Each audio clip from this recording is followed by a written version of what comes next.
December 1941. The United States is in shock from the devastating attack on Pearl Harbor. Emotions are high: anger, confusion, and a thirst for justice. As Americans prepare for war against Japan, something strange and unexpected happens. Germany declares war on the United States. Think about that for a second. Hitler was already knee-deep in battles across Europe and the Soviet Union, fighting for survival on multiple fronts. So why would he provoke a global powerhouse like the US, dragging it fully into the war? Was it arrogance? A fatal misunderstanding of American strength? Or was there more going on? A hidden reason for this seemingly reckless decision? Stick with me until the end, because the answer to this question will reveal more than just a strategic blunder. It will show us how ego and misjudgment can reshape the entire world. In 1941, the world was burning.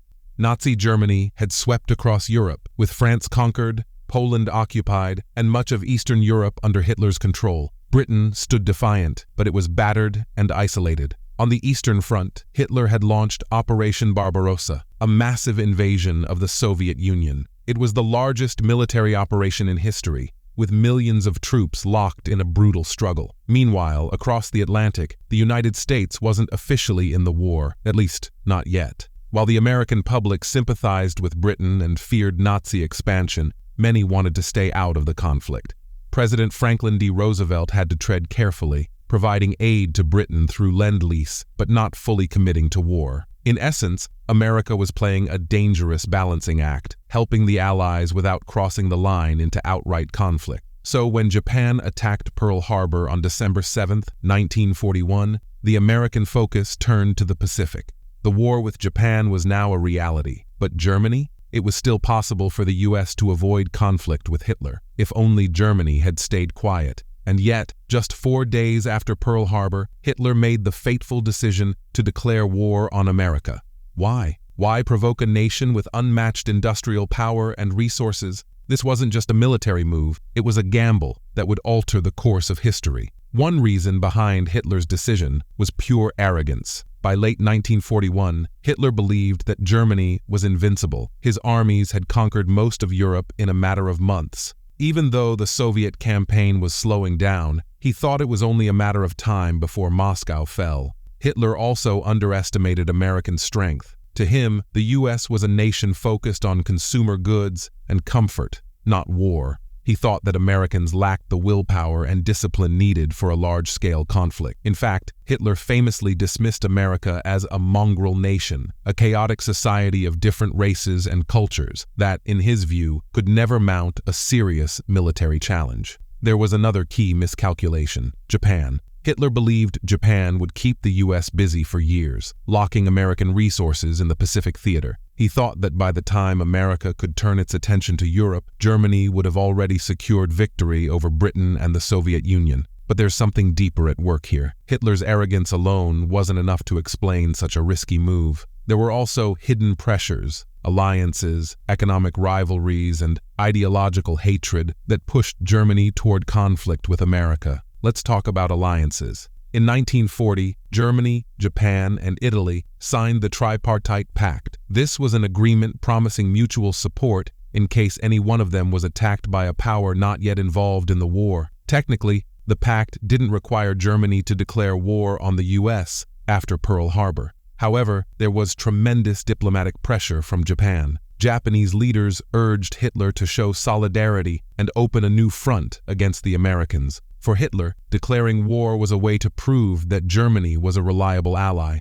In his mind, this was a strategic move. If the US had to fight on two fronts, Europe and the Pacific, its resources would be stretched too thin. Hitler believed this would weaken the Allies overall, giving Germany the upper hand. But here's where things get tricky. Hitler didn't just see this as a political decision. There was personal ideology driving him as well. This was about more than alliances or strategy. It was about his deep hatred for what America represented. Hitler saw the United States as the embodiment of everything he despised. Democracy, capitalism, and multiculturalism were values that stood in direct opposition to Nazi ideology. In his twisted worldview, America wasn't just an enemy. It was a threat to the racial purity and authoritarian control that Hitler sought to impose on the world. In his speeches, Hitler often railed against the influence of Jewish capitalists in America, blaming them for everything from economic problems to the spread of liberal ideas. He believed that war with the US was inevitable.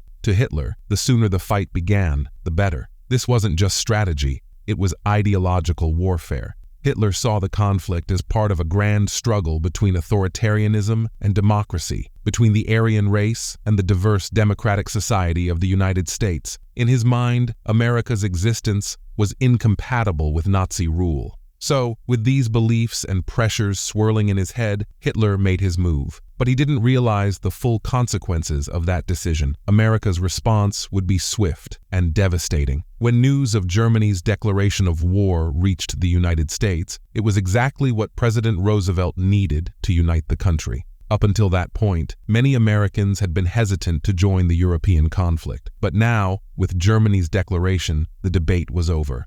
The entire nation rallied behind the war effort. Factories that once built cars were now producing tanks, planes, and battleships at an unprecedented pace. American industry shifted into high gear, creating more war materials than Germany could have imagined, and millions of Americans, men and women alike, answered the call to serve.